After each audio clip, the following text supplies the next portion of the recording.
शिव सीता श्रीमद् भगवत गीता बारे में आपने भी ऐसा सुना होगा कि इसमें दुनिया की हर समस्या का हल है, हर दोष का निवारण आपको भगवत गीता में मिल जाता है। परंतु क्या आप जानते हैं कि सत्य यही है? दुनिया में होने वाले हर क्लेश आपके जीवन में, आपके आसपास, आपके परिवार में, आपके दोस्त, जहां भी आप नजर घुमाएं, आपको कोई भी ऐसा व्यक्ति नहीं मिलेगा जो कि दुखी ना हो, जिस पर क्लेश हावी ना हो। यदि आप जानना चाहते हैं कि इसका मुख्य कारण क्या है और इससे कैसे बचा जा सकता है, तो इसके लिए आपको क्या करना चाहिए, यह हम इस वीडियो में बतलाने वाले हैं। कृपया इस वीडियो को अंत तक देखिए। भगवत गीता में इसका मुख्य कारण भी बताया गया है और इसका निवारण भी बताया गया है। अब कुछ व्यक्ति ऐसे हैं जो यह कहेंगे कि मैं तो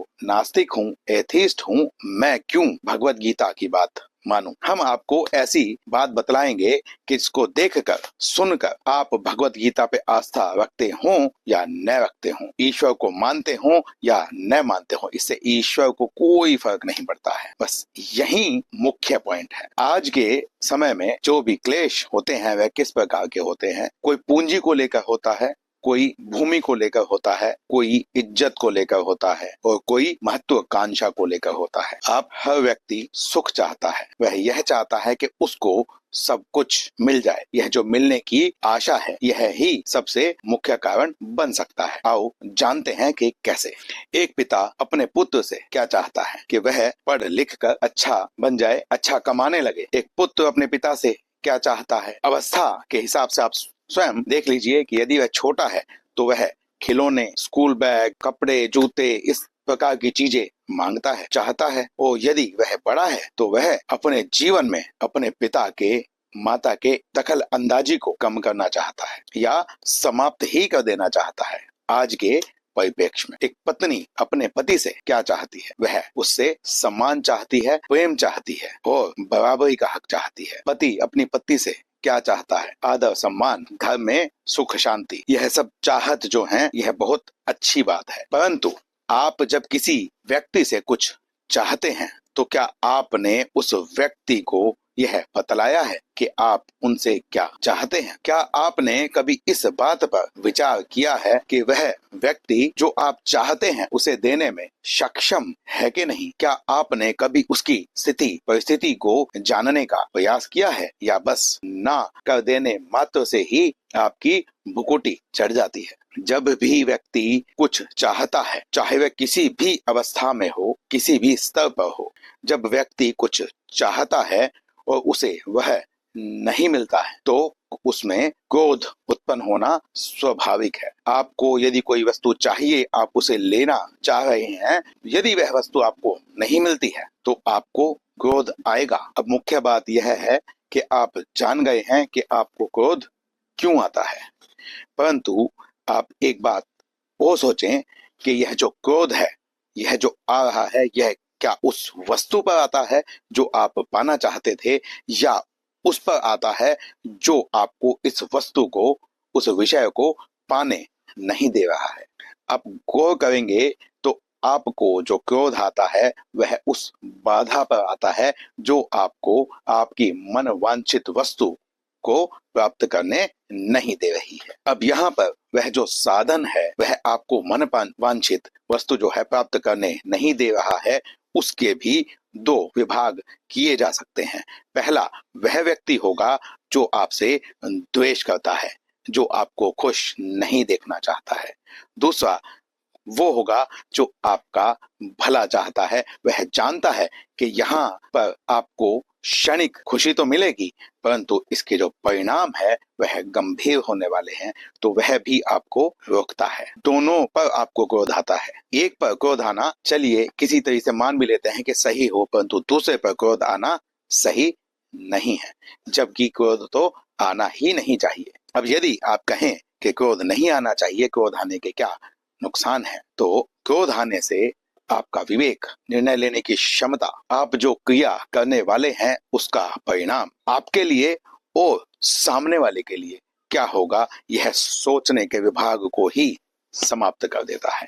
और आप तुरंत क्रोध वशीभूत होकर आपकी जो बुद्धि है वो काम करना बंद कर देती है और कोई ऐसा कदम उठ जाता है जो फिर बाद में वापस नहीं हो पाता। आपने नोटिस किया होगा कि बहुत सारे ऐसे केसेस आपको मिलेंगे जिसमें बहुत विवेकी, बहुत समझदार व्यक्तियों के हाथों से कोई ऐसा कार्य हो जाता है, जैसे कोई अपने पूरे परिवार की हत्या कर देता है, तो कोई फांसी लगा लेता है, कोई अपने परिवार के साथ जहर मिलाकर खा लेता है। यह सब क्रोध से ही होता है, जब बुद्धि भ्रष्ट हो जाती है। और यदि कोई व्यक्ति थोड़ा सा ठंडे दिमाग से गहरी सांस लेकर अपने आप को सामान्य करके थोड़ा सा सोचकर यदि निर्णय ले, तो कोई भी व्यक्ति जीवन में गलत काम नहीं कर पाएगा। इसीलिए क्रोध के जो यह दुष्परिणाम होते हैं। अब इसका जो निवारण है, वह निवारण क्या है कि आपको क्रोध से बचना है। बचना कैसे है, इसके लिए हम रुख करते हैं भगवत गीता के अध्याय 2 श्लोक क्रमांक 62, 63 और 64। इन श्लोकों को आप देखेंगे तो सबसे जो पहला श्लोक है, 62 नंबर जो श्लोक है, वह कहता है कि जब कोई मनुष्य विषय का चिंतन करता है, उस विषय में बहुत अधिक लिप्तता दिखाता है, ऐसा करता है कि यह तो मुझे चाहिए ही चाहिए, तो वो विषय इतना प्रिय हो जाता है कि फिर उसे पाने का मार्ग सही है या गलत है, इसका चिंतन व्यक्ति भूल जाता है। और जब उसे वह चिंतन किया गया विषय प्राप्त नहीं होता है, तो उसे क्रोध आता है। क्रोध आने से क्या होता है, अब यहाँ हम चलते हैं 63 नंबर श्लोक पर। यह जो श्लोक है, इसमें कहते हैं कि जो क्रोध होता है, इससे सम्मोह उत्पन्न होता है। सम्मोह के कारण अब यह जो 63 नंबर श्लोक है, यह क्या करता है, यहाँ पर भगवान बतलाते हैं जो क्रोध होता है, क्रोध आने से मोह उत्पन्न होता है, सम्मोह उत्पन्न होता है। और जब बुद्धि मोहित हो जाती है तो भ्रम की स्थिति उत्पन्न हो जाती है। वह कुछ समझ नहीं पाता है। सामने आपके कोई भी विषय हो, परंतु आप उसे समझ नहीं पाएंगे जितना कि आप शांत मन से समझ सकते थे। फिर जो बुद्धि भ्रष्ट होती है, जिसको भ्रष्ट कहा जाता है, भ्रमित जो बुद्धि होती है उसे ही बुद्धि भ्रष्ट कहा जाता है। जब बुद्धि भ्रष्ट हो जाती है तो फिर जो आपकी स्मृति है उसका विनाश हो जाता है। स्मृति क्या है?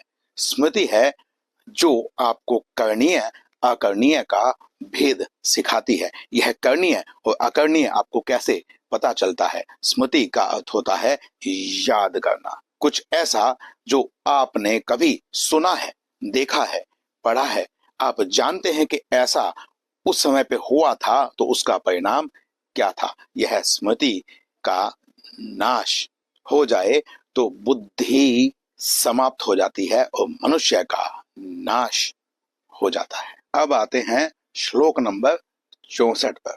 इस श्लोक में भगवान यह कहते हैं कि व्यक्ति को राग और द्वेष से युक्त हो जाना चाहिए, अर्थात राग और द्वेष के साथ अपना संबंध नहीं बनाना चाहिए। राग क्या है? जो भी वस्तु आपको प्रिय लगती है, जिसके भी प्रति आप आकर्षित होते हैं, वह राग है। द्वेष क्या है? जब भी आपको कोई वस्तु, व्यक्ति बुरा लगता है, आप उससे देखकर क्रोधित हो जाते हैं, आपको उसे देखकर बुरा फील होता है, अच्छा नहीं लगता है, आपके अंदर उत्तेजना मस्ती है, उसे द्वेष कहते हैं। अब इन दोनों को छोड़ देने का मुख्य बात कही गई है। अब आते हैं श्लोक नंबर 64 पर, जो इसका इन सभी समस्याओं का निवारण है। आपके जीवन में कोई भी किसी भी प्रकार का क्लेश हो, सबसे मुख्य बात देखने की क्या है कि यदि मैं किसी से कोई आशा रखता हूं, कोई उम्मीद रखता हूं कि यह मेरे लिए ऐसा काम करेगा, तो इसका उत्तरदायित्व जो है वह मैं उस पर डाल देता हूं कि वह ऐसा करेगा। हो सकता है कि वह जानता भी ना हो कि मैं क्या उससे चाह रहा हूँ।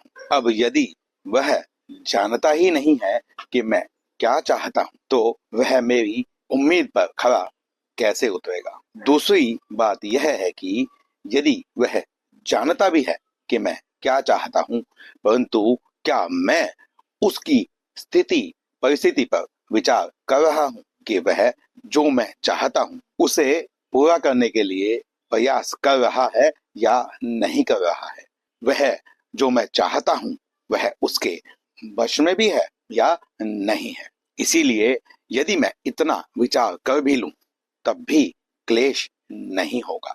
इसके अतिरिक्त आगे बढ़कर भगवान यहाँ पर कहते हैं कि वही व्यक्ति जो इस संसार में रहते हुए किसी भी चीज से लिप्त न होकर अपने कर्तव्यों का पालन करता रहता है, जो जितने का वो अधिकारी है उससे अधिक की इच्छा नहीं रखता है और अपने कर्तव्य का पालन करता रहता है, उसे प्रसादम धी गच्छति इसमें कहा गया है। प्रसाद होता है जिससे हमें बहुत खुशी मिलती है, एक ऐसी अवस्था जो कि विकार रहित है, जिसमें कोई दोष नहीं है, जहां पर आपका मन बहुत शांत प्रफुल्लित रहेगा। ऐसी स्थिति को आप प्राप्त कर सकते हैं।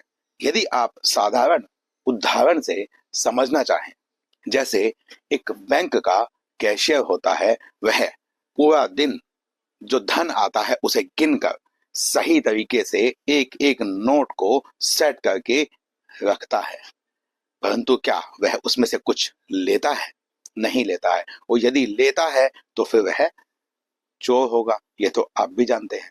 तो इसीलिए इस संसार में रहते हुए हमें अपने कर्तव्य का पालन करना चाहिए, दूसरे से अति इच्छा नहीं करनी चाहिए। सबसे बड़ी जो जड़ है वह यह है कि मैं यह कर रहा हूं तो यह जो सामने वाला है वह मेरे लिए ऐसा क्यों नहीं कर रहा है। इसका जवाब आप स्वयं से मांग सकते हैं कि मुझे क्या करना है और क्या नहीं करना है। क्या आप दूसरे के कर्म को कंट्रोल कर सकते हैं? नहीं कर सकते हैं। आप किसी को सही मार्ग दिखा तो सकते हैं, परंतु वह उस मार्ग पर चलेगा कि नहीं चलेगा यह आपके वश में नहीं है। आपका कर्तव्य बस इतना है कि आप उसे सही मार्ग दिखलाएं, बाकी सब उसी के ऊपर छोड़ देना चाहिए। तो आशा करता हूं कि आपको अपने सवाल का जवाब मिल गया होगा बिना किसी धार्मिक चर्चा के, क्योंकि यदि आप नास्तिक हैं तो भी आप इन तथ्यों से इनकार नहीं कर सकते हैं। ऐसे ही अगले किसी वीडियो में किसी विषय पर चर्चा करते हुए हम फिर भगवान ने चाहा तो जरूर मिलेंगे। यदि आपके कोई प्रश्न, कोई शंका, कोई संदेह रह गया है तो आप हमें कमेंट करके जरूर बतलाइए। YouTube पर हमारा चैनल है सनातन अमृत मंथन, वहां पर ऐसे विषयों पर, भगवत गीता पर, मनुस्मृति पर और जो भी संदेह शंका होती है उसके लिए हम जरूर वीडियो बनाते ही रहते हैं। तो हो सकता है अगली बार आपसे इंस्टाग्राम पर या यूट्यूब पर फिर से मिलना हो जाए। शिव सीताराम।